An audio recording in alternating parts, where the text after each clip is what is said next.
ছাড় আমাকে, ছাড়। কেন কেন তোমরা আমার সাথে এরকম করছো? ছাড়ো ছাড়ো ছাড়ো আমাকে। ঠিক করে বসা ওকে। আমি তোমাদের কাউকে ছাড়ব না। বসা জোর করে। ছাড়, মুখটা খুলে দে। ছাড় আমাকে। মুখ খোল।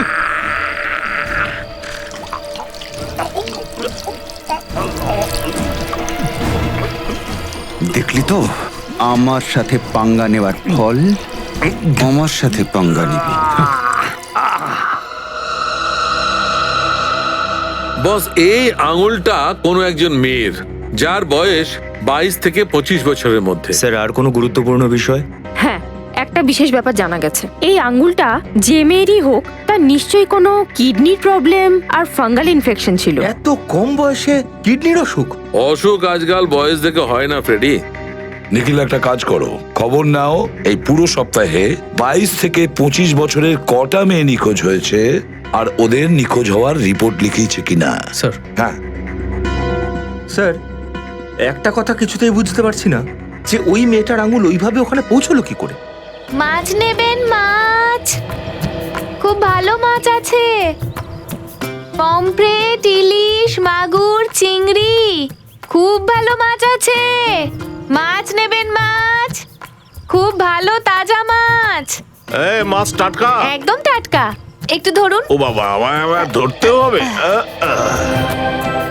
চিংড়ি, ইলিশ, মাগুর। পমফ্রেট কত করে? 800 টাকা কিলো। এই 800 টাকা? বলেটা কি? আরে পমফ্রেট বেচছিস নাকি সোনা? আরে বাবু, কি মজা করছেন? সোনা কোথায় 800 টাকায় পাবেন আপনি? একদম ঠিকঠাক দাম আছে।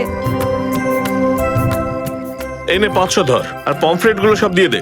না না বাবু, আমার স্বামী অনেক খাটনি করে মাছ ধরে আনে, এই দামে আমি বেচতে পারবো না। ঠিক আছে, আর 100 রাখ, 600 রাখ, চল।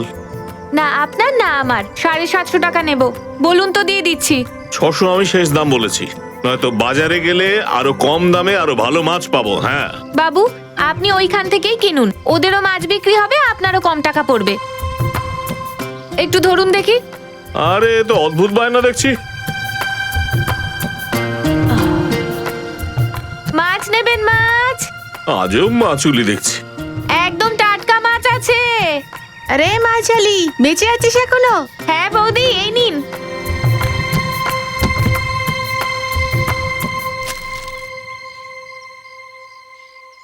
টাটকা মাছ নেবেন? টাটকা মাছ। ও দিদি, এদিকে এসো একবার। আসছি আসছি। কি মাছ আছে দেখি তো। আছে আছে, একটু ধরুন। হ্যাঁ। এই দেখুন। দেখে তো ঠিকঠাকই লাগছে, একটু কেটে দেখাও তো। কি যে বলেন বৌদি, বাইরে থেকে যেরকম টাটকা লাগছে, ভিতর থেকেও টাটকা।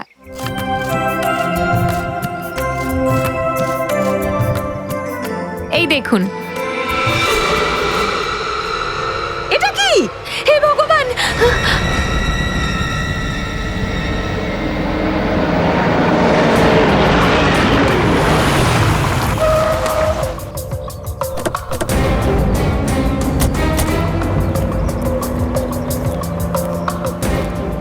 আপনিই ফোন করেছিলেন? হ্যাঁ, ওকে একবার জিজ্ঞেস করুন তো, এই মাছের মধ্যে মানুষের আঙুল কোথা থেকে এলো? আমি কিছু জানি না সাহেব, সত্যি বলছি, কিচ্ছু জানি না।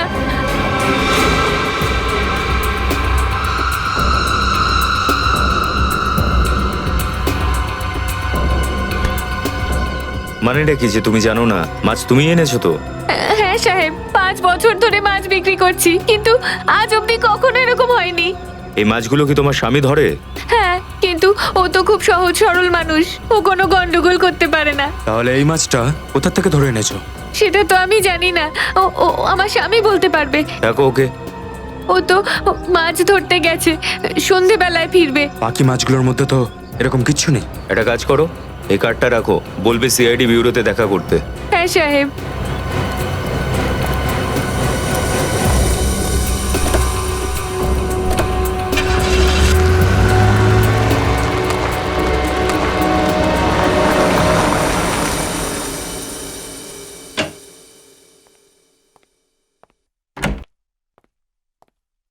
রেডি? এত টেনশন কিসের? কিছু না স্যার। কিছু না মানে? কিছু তো হয়েছে। ফ্রেডি, দেখো, যখন আমি টেনশনে ছিলাম তখন তুমি আমার মনটাকে হালকা করেছিলে। আজকে আমার পালা, বলো কি হয়েছে? স্যার, আমি না খুব বড় একটা অপরাধ করে ফেলেছি, আর সেই অপরাধের প্রায়শ্চিত্ত আমি যে কিভাবে করব কিছুতেই বুঝতে পারছি না। অপরাধ করেছো? কিরকম অপরাধ? কি করেছে বলি স্যার, বলতেও আমার খুব লজ্জা হচ্ছে, নিজের উপর রাগ হচ্ছে যে এত বড় একটা অপরাধ করলাম কিভাবে আমি। আরে, এমন কি অপরাধ করেছো? চলো, তুমি আমাকে বলো। একটা শর্ত আছে, বলতে পারি? ঠিক আছে, কি শর্ত বলো? কাউকে বলে দেবেন না তো? আরে ফ্রেডি, আমি কাউকে কিচ্ছু বলবো না। দেখো, তুমি আমার কথাগুলো নিজের মধ্যেই রেখেছিলে, তোমার কথাগুলো আমি কাউকে বলবো না। নাও বলো। কানে কানে বলবো। ঠিক আছে।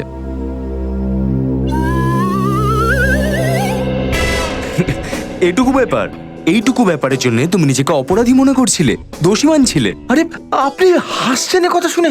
একজন বিবাহিত পুরুষের কাছে এটা একটা ঘোরতর অপরাধ, ক্ষমাহীন অপরাধ। কেউ নিজের জন্মদিন যদি ভুলে যায় সেটাও চলতে পারে, কিন্তু তার পক্ষে নিজের শাশুড়ির জন্মদিন ভুলে যাওয়াটা একটা অপরাধী।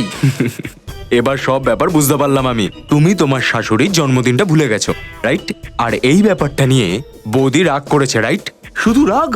আরে স্যার, সে তো আমাকে বাড়ির খাবার দাওয়া বন্ধ করে দিয়েছে। 2 দিন হয়ে গেল আমি শুধু বাইরের খাবারই খাচ্ছি। পেটের 12টা বেজে গেছে, 12টা। এই আওয়াজটা কিসের? আরে কিছু না স্যার, ফ্রেডির পেট খারাপ, তাই এই আওয়াজ আসছে। ফেডরিক, তোমার পেটে কান্নার শব্দ এরকম? মাই গড, কতবার তোমাকে বলেছি নিজের খাওয়া দাওয়ার উপর নজর দাও। আরে যাও, গিয়ে একটু দৌড়াও। কি হু হু করছো? চলো যাও, ওই মাছওয়ালিকে নিয়ে এসো যার ঝাঁকার মাছে আঙুল পাওয়া গেছে। যাও আর দৌড়ে যাও।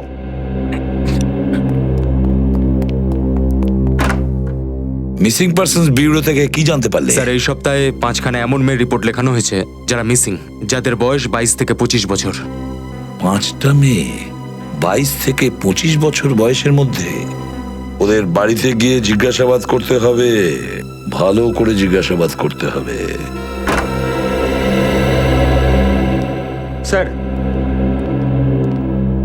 আরে ওই যে মাছটা যেটা থেকে আঙুল পাওয়া গেছে, কোথায় ধরেছিল ওই মাছটা? স্যার, ওই মাছটা আমি সমুদ্র থেকে ধরেছি। সমুদ্র থেকে? স্যার, এত বড় একটা সমুদ্রে একটা মেয়েকে খুঁজে বের করাটা খুবই কঠিন। সেটাই তো, যদি আমরা একবার জানতে পারি না যে ওই আঙ্গুলটা আসলে কোন মেয়ের, তাহলে পুরো জটটাই আস্তে আস্তে খুলে যাবে। কিছু তো একটা রহস্য আছে ওই আঙ্গুলকে ঘিরে, কিন্তু কি?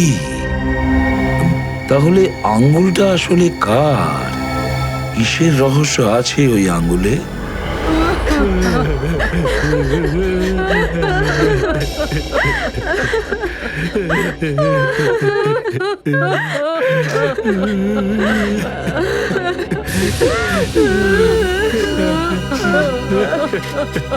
কিরণ তো দেখছি মারা গেছে। স্যার, আমরা তো কিরণের ব্যাপারে তথ্য জোগাড় করতে এসেছিলাম, কিন্তু এখানে তো এসে দেখছি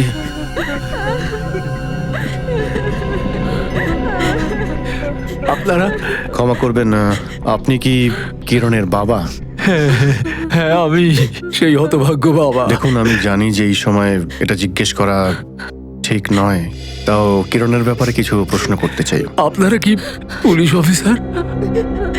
আমরা সিআইডি থেকে এসেছি। সিআইডি? সিআইডি? বলুন, কি জিজ্ঞেস করবেন? আসলে আমরা একটা আঙুল পেয়েছি, কাটা আঙুল, আর আমাদের সন্দেহ যে ওই আঙুলটা আপনার মেয়ে কিরণের। দেখুন, আমাদের এই বাচ্চা মেয়েটা অল্প বয়সে চলে গেল। আমরা এমনি এখন খুব মানসিক কষ্টে আছি, আর আপনারা এই সময়ে এইসব কথা বলে আমাদের দুঃখ আর বাড়াবেন না। নিজেকে সামলাও। আমি আপনাদের দুঃখ বুঝতে পারছি। আচ্ছা, কিরণের কি কিডনির রোগ ছিল? হ্যাঁ, এই কথাটা আপনারা কি করে জানেন? আর ওর ফাঙ্গাল ইনফেকশনও ছিল। হ্যাঁ, কিডনি ফেলিওর হওয়ার জন্য। দেখুন, এই আঙুলটা আসলে যার, তার এই রোগটা ছিল।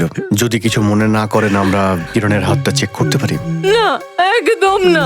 আমরা এইভাবে আমাদের মেয়ের মৃতদেহকে সবার সামনে অপমান করতে দেব না। শান্ত, ওনাদের কাজ করতে দাও, ঠিক আছে? এই কাজটা করা যদি জরুরি হয় তাহলে আপনারা করুন। Thank you very much.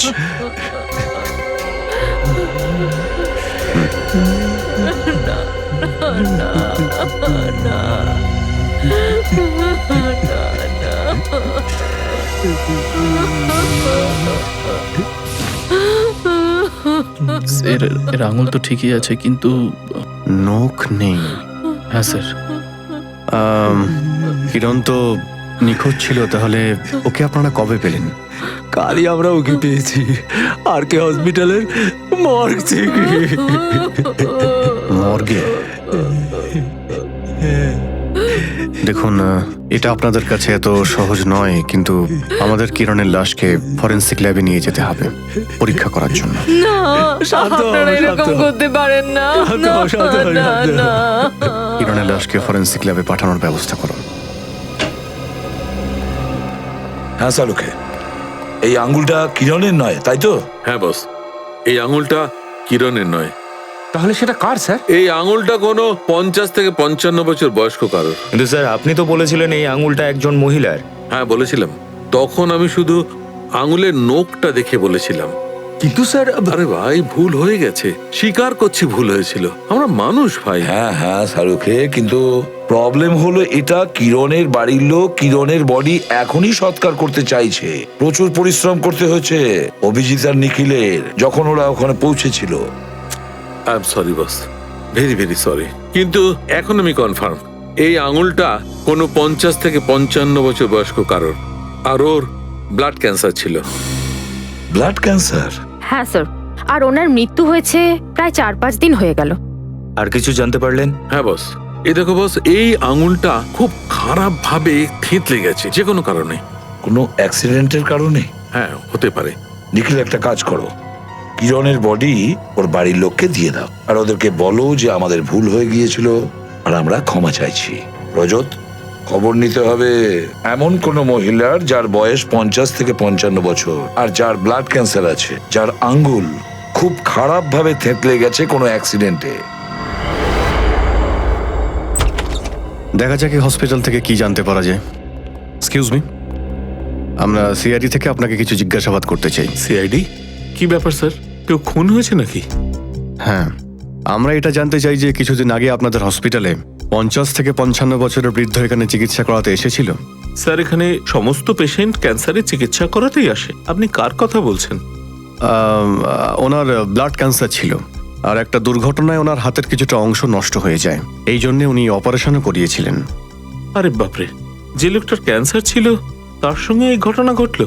জীবন না জানি না কত কষ্ট দেয় লোককে। স্যার, আমি চেক করে বলছি। প্লিজ। হ্যাঁ স্যার, আপনি ঠিকই বলছেন, এমনই এক বয়স্ক ডিটেল আছে এখানে। আচ্ছা, নাম কি ওনার? স্যার, এনার নাম হলো পুনিত। পুনিত নাম ওনার। অ্যাড্রেস কি আছে? Sir, 32 BRB road, Jyotinagar. Jyotinagar?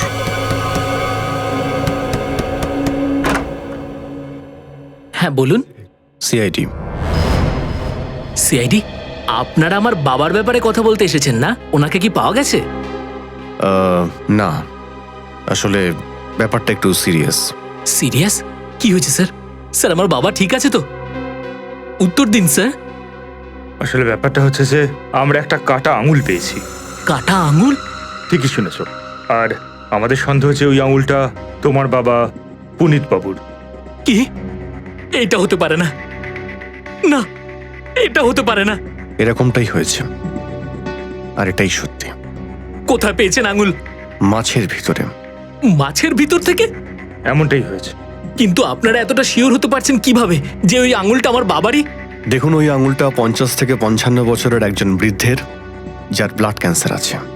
Blood cancer? হে ভগবান, আমার বাবারও তো ব্লাড ক্যান্সার ছিল। ওই আঙুলটা। নিজেকে সামলাবার চেষ্টা করো। আমাদের বলো যে তোমার বাবা কিভাবে নিখোঁজ হলেন।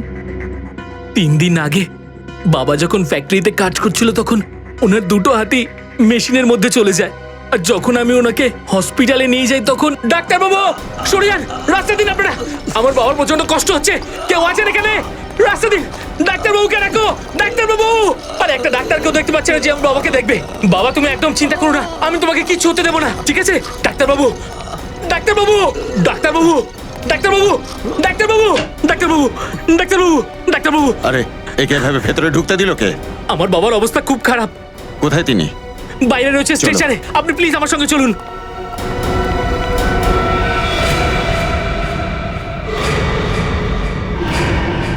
কোথায় তোমার বাবা? এখানেই তো ছিল, কোথায় চলে গেল? এটা কি রকমই আর কি?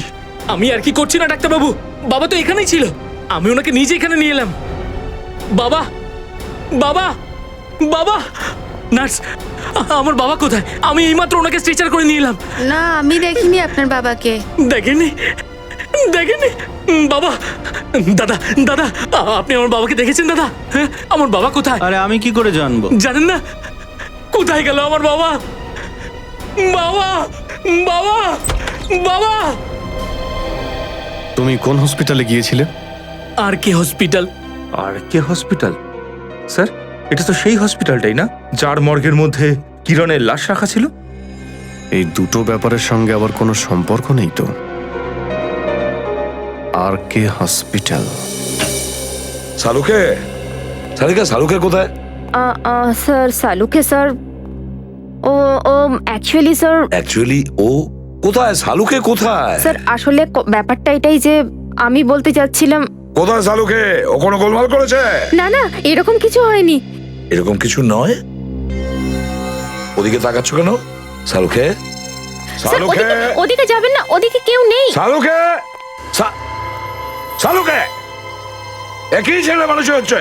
না না, কিছু না, আমি কি আমি করছো? হ্যাঁ, নিশ্চয়ই কোনো গোলমাল করেছো তুমি। না না, গন্ডগোল কিছু করিনি বস। তাহলে এরকম লুকিয়ে বসে আছো কেন?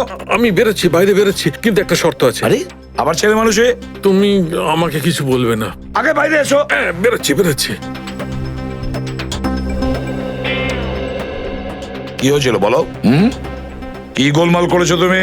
না, গন্ডগোল কিছু করিনি বস। আমি তোমাকে কিছু বলতে চাই। কি বলতে চাইছো? বস, ওই যে আঙুলটা, হ্যাঁ, ওই আঙুলটা একজন মহিলারও আবার একটা পুরুষেরও। কি বললে তুমি? এই আঙ্গুলটা একটা মেয়েরও আবার একটা পুরুষেরও? হ্যাঁ।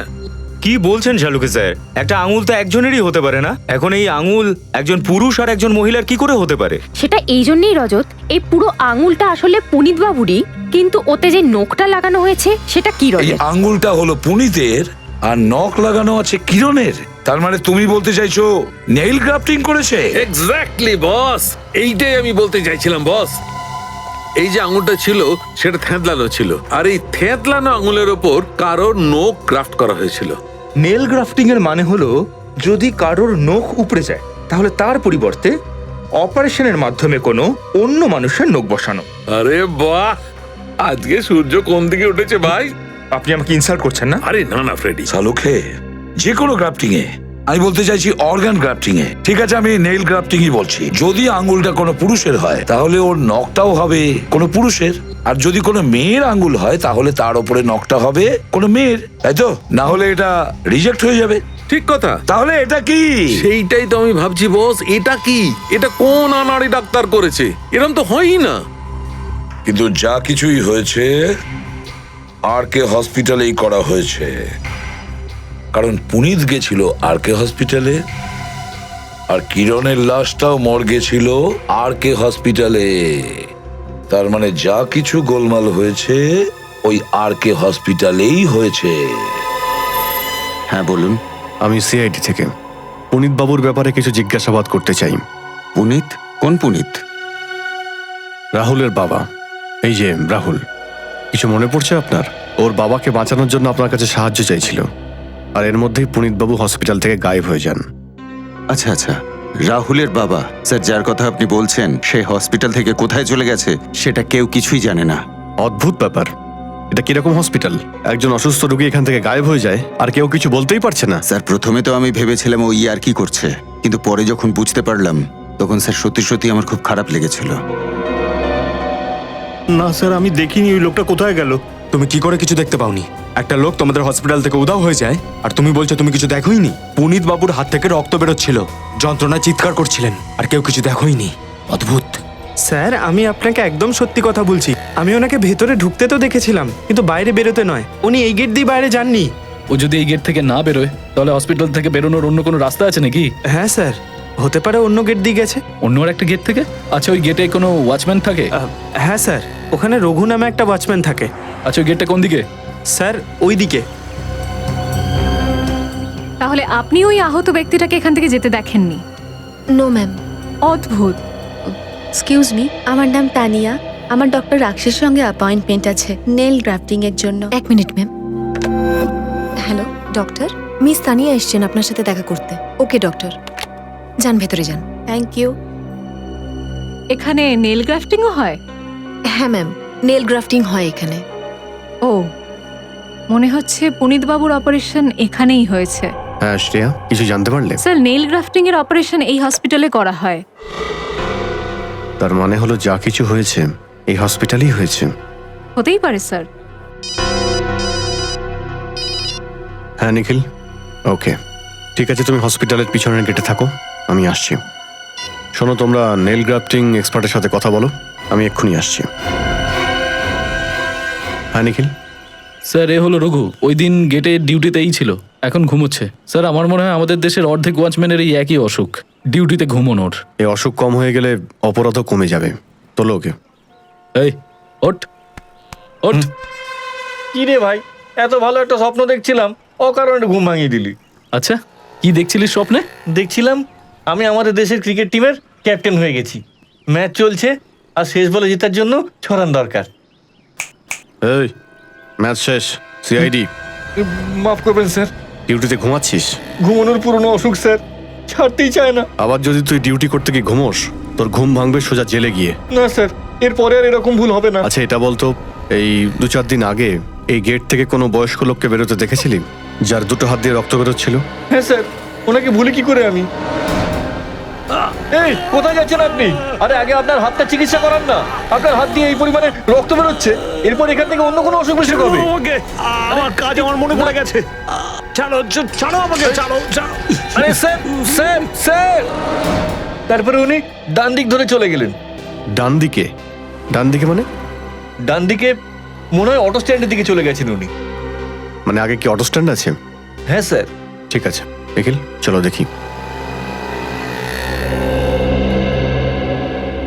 আরে শোনো, এখানে এই পিছনে 2-3 দিন আগে একজন বয়স্ক লোক এসেছিল, যার 2 হাত থেকেই রক্ত বেরোচ্ছিল। তুমি কি ওকে দেখেছিলে? না, আমি তো দেখিনি। আচ্ছা শোনো, বলছি যে সামনেই হসপিটাল থেকে 2-3 দিন আগে একটা লোক এসেছিল, যার 2 হাত দিয়ে রক্ত বেরোচ্ছিল। তোমার অটো থেকে সে উঠেছিল? আরে দাদা শোনো। হ্যাঁ বলুন। এই সামনে হসপিটালটা থেকে 2-3 দিন আগে একটা লোক এসেছিল, যার হাত থেকে রক্ত বেরোচ্ছিল। ওকে কি তোমার অটোতে করে কোথাও ছেড়ে এসেছো? হ্যাঁ মনে পড়েছে, আমার অটোতেই তো বসিয়েছিলাম। ওনার 2 হাত দিয়ে এত রক্ত বেরোচ্ছিল যে আমার অটোর ভেতর রক্তে একেবারে ভেসে যাচ্ছিল, তাই জন্য অটোটা সন্ধ্যাবেলা ধুতে হলো। কোথায় কোথায় নামিয়েছিলে লোকটাকে? স্যার মনে পড়েছে, পুষ্পা রোডের পিছনে যে ঝিলটা আছে ওখানে নামিয়েছিলাম। স্যার, এরকম অবস্থায় একটা লোক নিজের চিকিৎসা করানোর বদলে ঝিলের ওদিকে কেন যাবে? এই কথাটা ঠিক। নিশ্চয়ই কোনো রহস্য রয়েছে ওই ঝিলের কাছে। আচ্ছা, এই লোকটাকে যখন ঝিলের কাছে তুমি নামিয়েছিলে, তখন ওখানে অন্য কেউ ছিল? না স্যার, কেউ ছিল না। আসলে ওই জায়গাটা একেবারে ফাঁকা ছিল। তার মানে যা কিছুই হয়েছে ওই পুরনো ঝিলের কাছেই হয়েছে।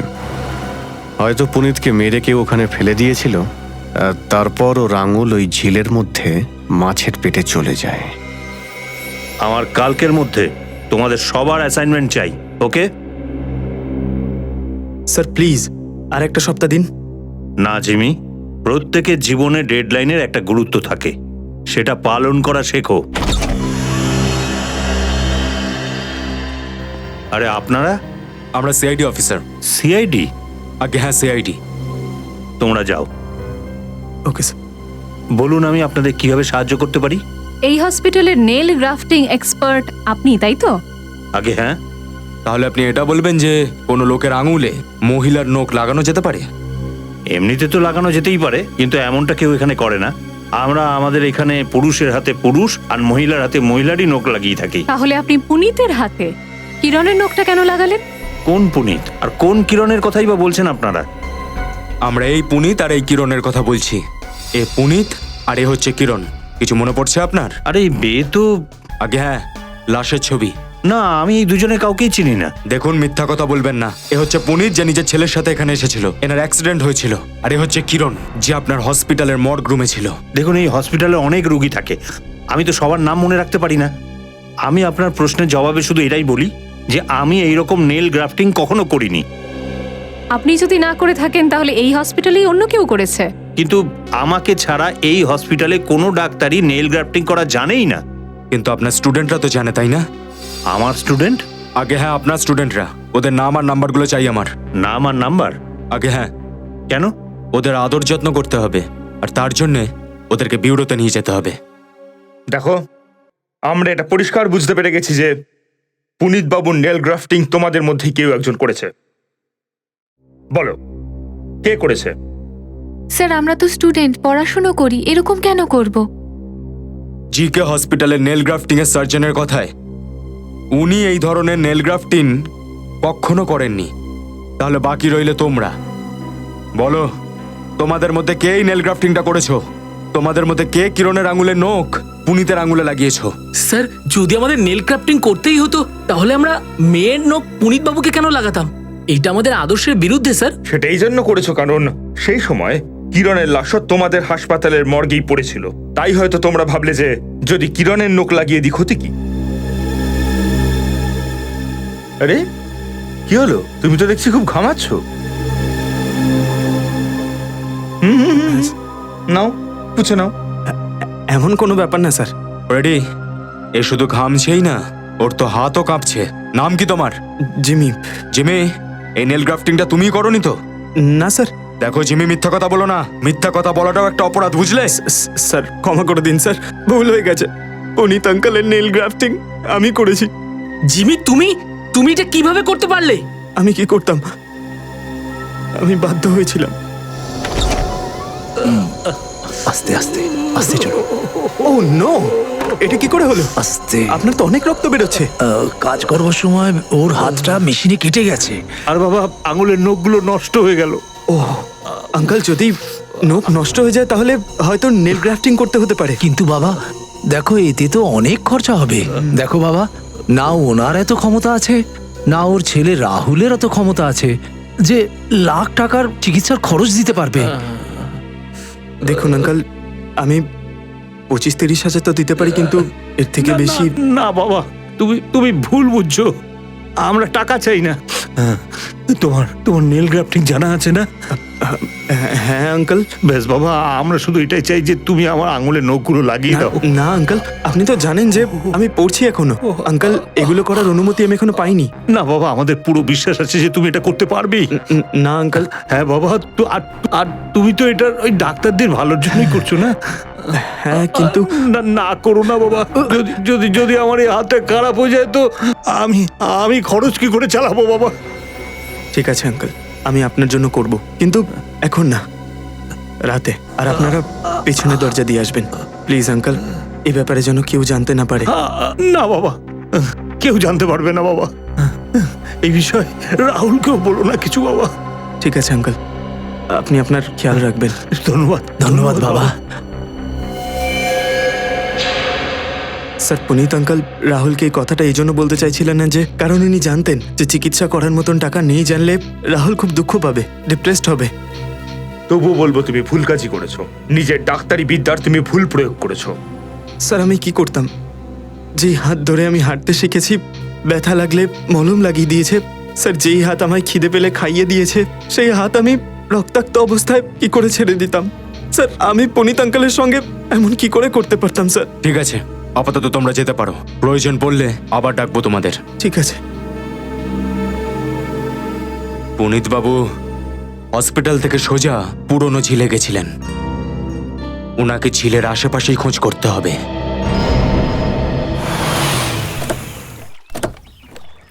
কিছু তো বলুন স্যার।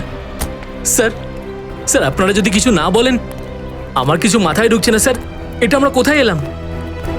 স্যার, আপনারা এভাবে চুপ করে থাকলে প্লিজ স্যার বলুন না, আমরা সবাই এই পুরনো ঝিলে কেন এসেছি স্যার? হসপিটাল থেকে সোজা এখানেই এসেছিলেন, আর আমাদের সন্দেহ যে না স্যার, আপনি প্লিজ এটা বলবেন না যে আপনাদের সন্দেহ হচ্ছে আমার বাবার লাশ এই ঝিলের মধ্যে রয়েছে। আমার বাবা বেঁচে আছে স্যার। আমার মন বলছে যে ওনার কিচ্ছু হতে পারে না স্যার, আমার বাবার কিচ্ছু হতে পারে না। আমিও সেটাই আশা করছি। আপনারা খোঁজ শুরু করুন।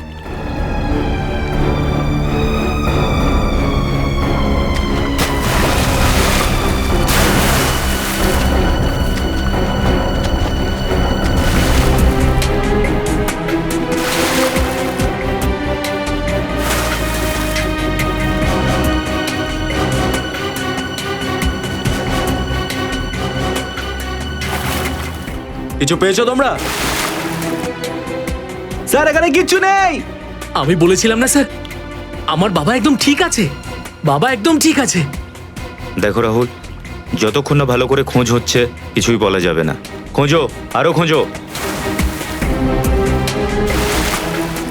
স্যার একটা ছুরি পেয়েছি। ছুরি নিয়ে আসো।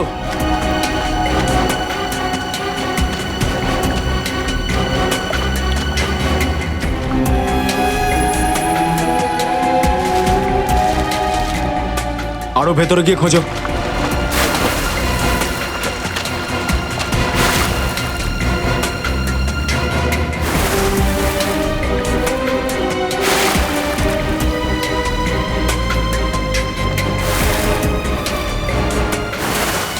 স্যার এখানে লাশ আছে।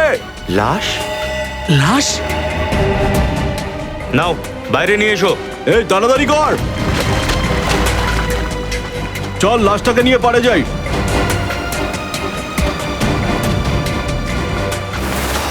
সাবধানে সাবধানে।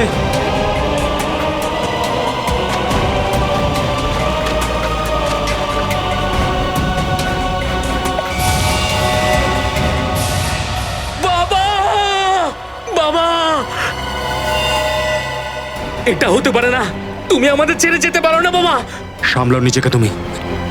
আপনি আমায় কথা দিন স্যার, যে লোকটা আমার মাথার উপর থেকে আমার বাবার হাত ছড়িয়েছে তাকে আপনি ছাড়বেন না স্যার। প্লিজ আমাকে কথা দিন স্যার।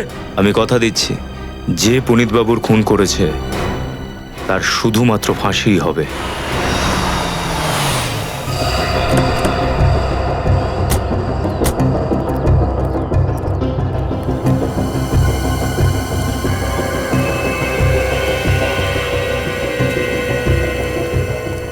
আপনারা স্যার? আমরা সিআইডি থেকে আসছি। এখানকার মালিক বা ম্যানেজার যে আছে এক্ষুনি ডেকে আনো এখানে। আচ্ছা স্যার।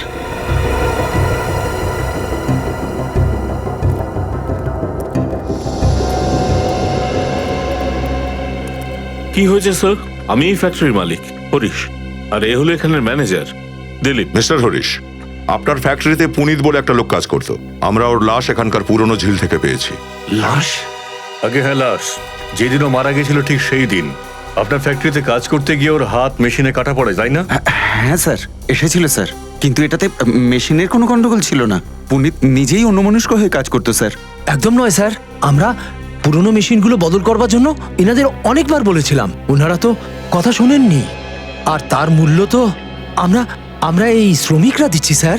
স্যার ও মিথ্যে বলছে। আমার কাছে সমস্ত মেশিনের রসিদ আছে, আপনারা নিজেরাই চেক করুন। মেশিনগুলো মোটেও পুরনো নয়।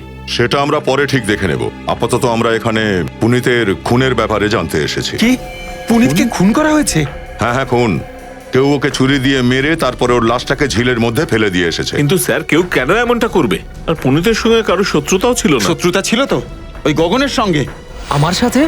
হ্যাঁ, ওই গগন পুনিতের থেকে 5,000 টাকা নিয়েছিল, আর ও বারবার টাকা চাওয়া সত্ত্বেও ও কিছুতেই টাকা ফেরত দিচ্ছিল না। এটা সত্যি কথা স্যার, আমি 5,000 টাকা পুরীতের কাছ থেকে ধার নিয়েছিলাম, কিন্তু 5,000 টাকার জন্য আমি ওকে কেন খুন করতে যাব? আরে কেন নয়, তুমি হয়তো ভেবেছিলে পুনিতকে মেরে ফেললে ওই টাকাটা হয়তো তোমায় আর ফেরত দিতে হবে না। কি আজে বাজে কথা বলছেন, সম্পূর্ণ মিথ্যে কথা এটা। আমি এনাদের বিরুদ্ধে অভিযোগ এনেছি, তাই ওনারা আমাকে ফাঁসিয়ে দিচ্ছেন স্যার। আচ্ছা, আগে এটা বলো তো যে যেদিন পুনিত নিখোঁজ হয়ে গেল সেদিন ওর ব্যবহার কেমন ছিল?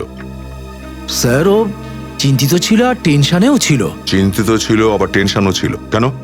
তুমি কোনো কারণ জানার চেষ্টা করো নি আদৌ? হ্যাঁ, আমি ওর কাছ থেকে অনেকবার জানবার চেষ্টা করেছিলাম, কিন্তু স্যার আমাকে কিছু বলেনি। তোমরা কি কেউ জানো পুনিতের টেনশনের কারণটা কি?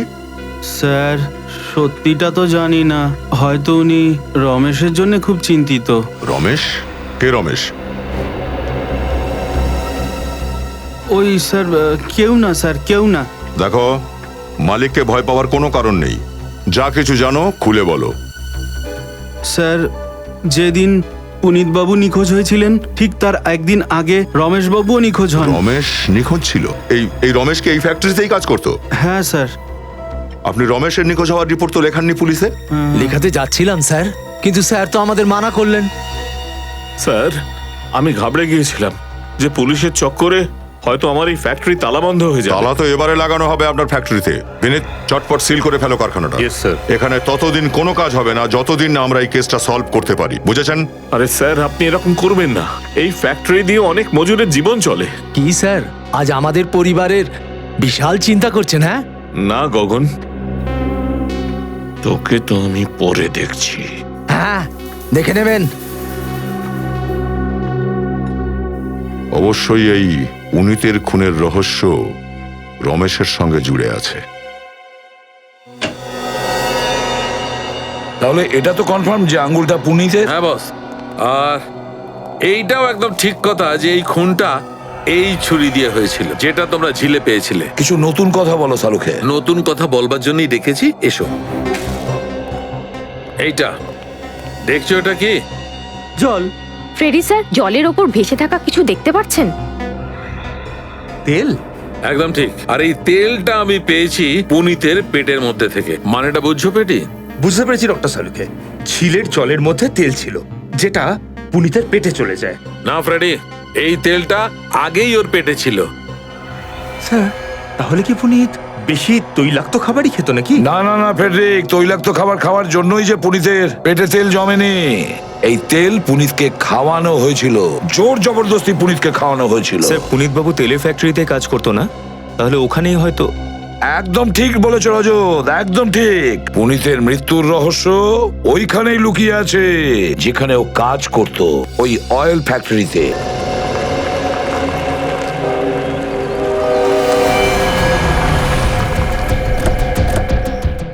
বিনীত, তুমি এদিকটা দেখো, আমি ওদিকে যাচ্ছি।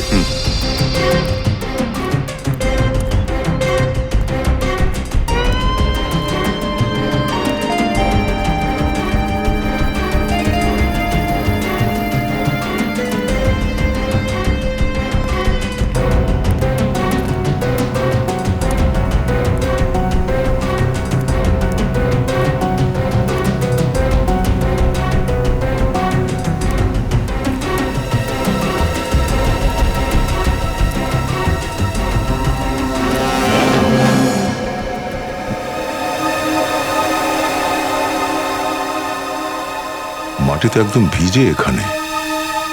বিনীত!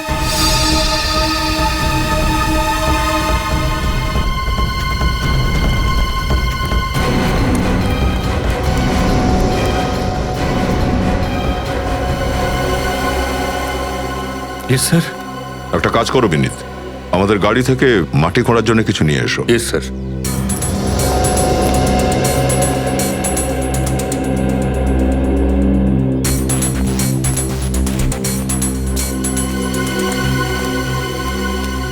বিনীত স্যার, খুঁড়তে শুরু করো।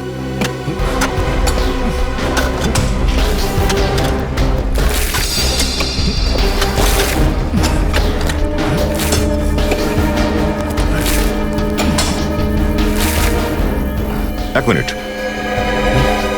হাত দিয়ে সরাও।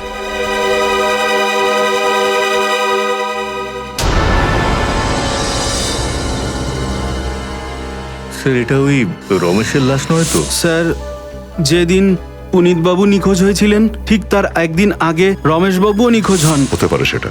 যে ব্যাপারটায় ভয় ছিল সেটাই ঘটলো। এক কাজ করো বিনীত, এই অয়েল ফ্যাক্টরির মালিক আর এখানকার ওয়ার্কার্স, ওদের সবাইকে ডেকে পাঠাও। Yes sir.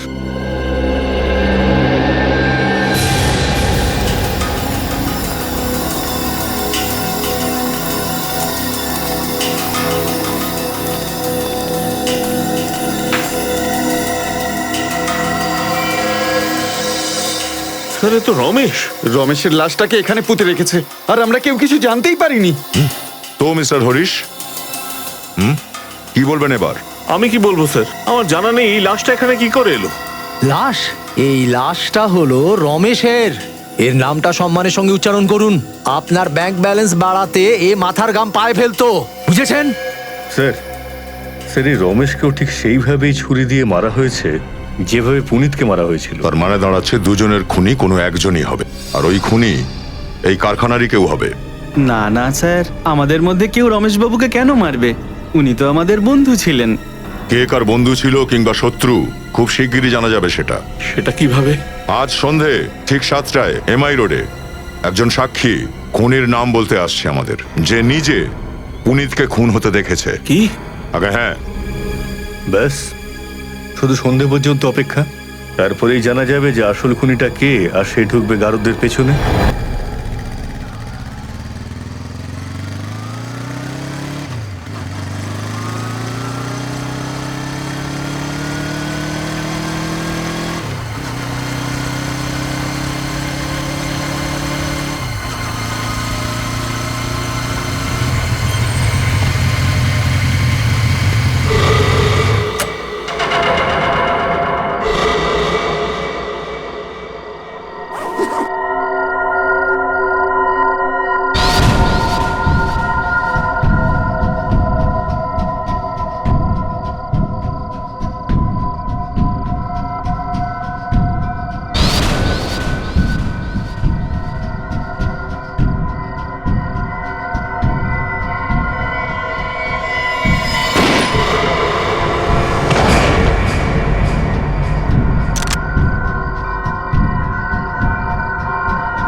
আরে তুমি?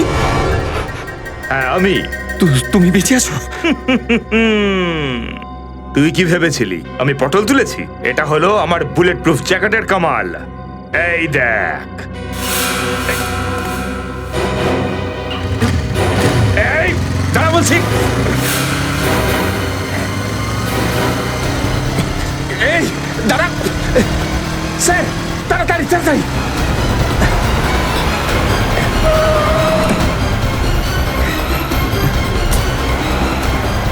এই লোকটা যেন কোনোভাবে পালাতে না পারে।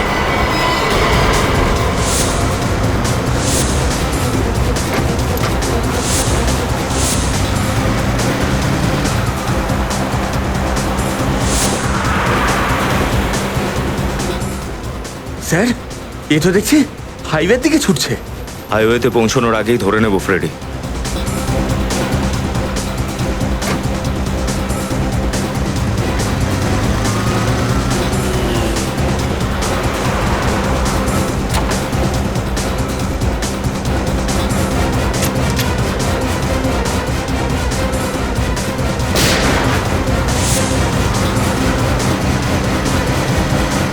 দেখাচ্ছি মজা।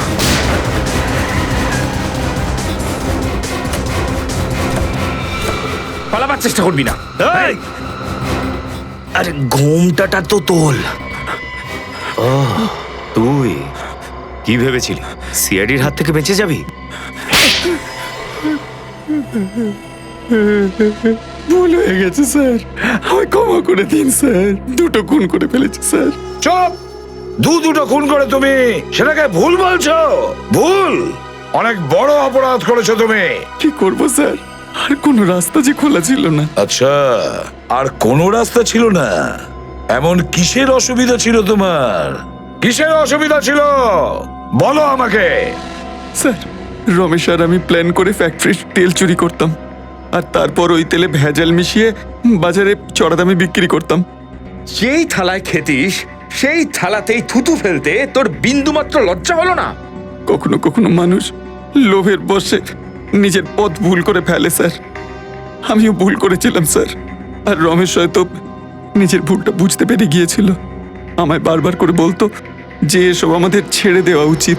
আমার কথাটা বোঝ দিলীপ, চুরি করে পাওয়া ঘি মাখানো রুটিতে সেই আনন্দ নেই যেটা সততার শুকনো রুটিতে পাওয়া যায়। হ্যাঁ, আচ্ছা, তোর নিজের পেটটা ভরে গেল যখন, তখন হঠাৎ করে তোর মনের মধ্যে এইসব জ্ঞানের কথাগুলো উদয় হলো। একটা কথা মনে রাখ, তোর এইসব জ্ঞানের কথা দিয়ে তোর আর আমার মতো এরকম গরিব লোকেদের পেট ভরবে না কোনোদিন। না না দিলীপ, ব্যাপারটা তা নয়। আমি আমার মালিককে আর ঠকাতে পারবো না। এই জন্য আজ থেকে তোর এই 2 নম্বরই ধান্দায় আমি আর থাকতে পারবো না। ব্যাস, তোকে থাকতে হবে না আমার সাথে। এই কাজটা করার জন্য না আমি একাই যথেষ্ট। কিন্তু তুই এটা করতে পারিস না। যদি তুই এরকম কাজ করিস, আমি মালিককে সবকিছু বলে দেবো। তার মানে ভালো মানুষের ভূতটা তোর মাথায় এতই চেপে বসেছে। বেশ, তোকে আমি দেখাচ্ছি সেই ভূতটা কি করে নামাতে হয়।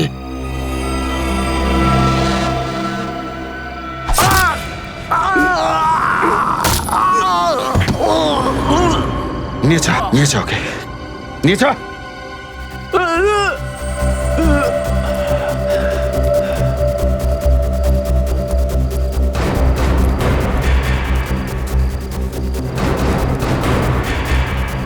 তাড়াতাড়ি চ, তাড়াতাড়ি চ।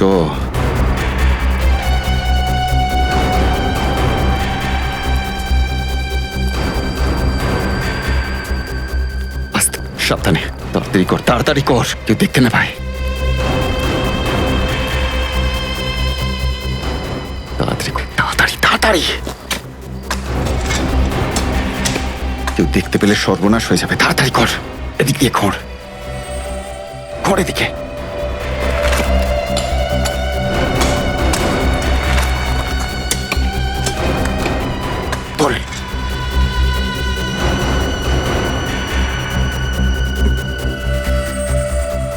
ভেতরে ফেলে দে, কেউ দেখতে পেলে সর্বনাশ হয়ে যাবে। আমি দেখেও নিয়েছি আর শুনতেও পেয়েছি।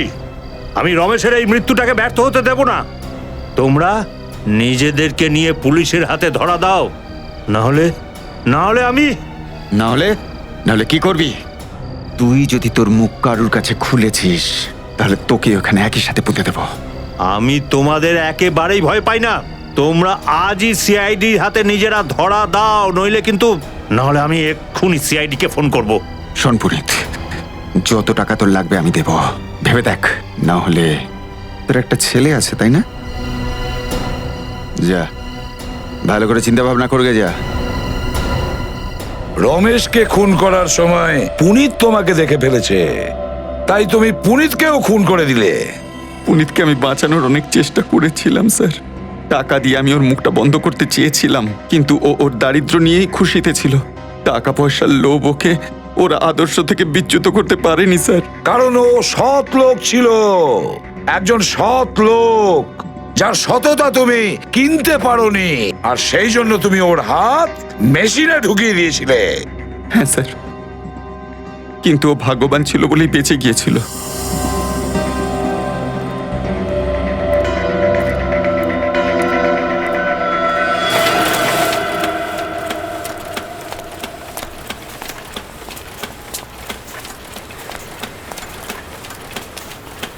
পুনিত, তারপর কি ভাবলি তুই বল? ভেবে নিয়েছি আমি সিআইডির কাছে যাব। যখন ঠিক করেই নিয়েছিস তখন নে তোরা কাজে লেগে পড়। এই এই এই কি করছো? এই ছাড়, আমি তোমাদের কি করেছি? কি করছো তোমরা? ছাড়ো, ছাড়ো, ছাড়ো আমায়। এই এই এই এই এই এই শোন, ছেড়ে দে, পালা এখান থেকে, পালিয়ে যা তাড়াতাড়ি।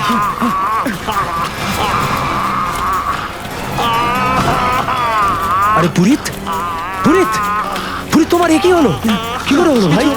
পুরিত, আমি এক্ষুনি রাহুলকে ফোন করছি। রাহুল, তোমার বাবার হাত মেশিনে কেটে গিয়েছে বাবা। আমি ওকে সামলাচ্ছি, তুমি তাড়াতাড়ি এখানে এসো। আর তুমি ওকে ফলো করতে করতে হসপিটাল পর্যন্ত পৌঁছে গেলে, এই সুযোগের সন্ধানে যে কখন ওকে মারতে পারবে। হ্যাঁ স্যার, আর সেই সুযোগটা আমি পেলাম পুরনো ঝিলের কাছে, যেখানে পুনিত এসেছিল ওই ছুরিটা নিতে, যেটা দিয়ে আমি রমেশকে খুন করেছিলাম। আর ওই ছুরিটা নিয়েও আপনার কাছেই আসছিল, আর তাই আমি ওই ছুরিটা দিয়ে ওকেই খুন করে দিলাম। আর ওকে উচিত শিক্ষা দেওয়ার জন্য ওর মুখে আমি ওই তেলটা ঢেলে দিয়েছিলাম।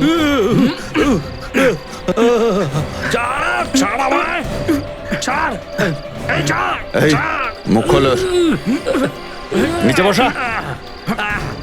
মুখটা খোলর। না না না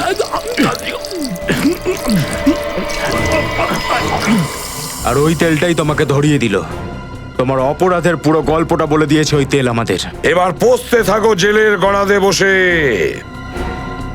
ফাঁসির অর্ডার আসা পর্যন্ত হিসেব করে যেও যেই বেইমানির তেল দেওয়ার জন্য তোমার মাসুল কত দিতে হচ্ছে।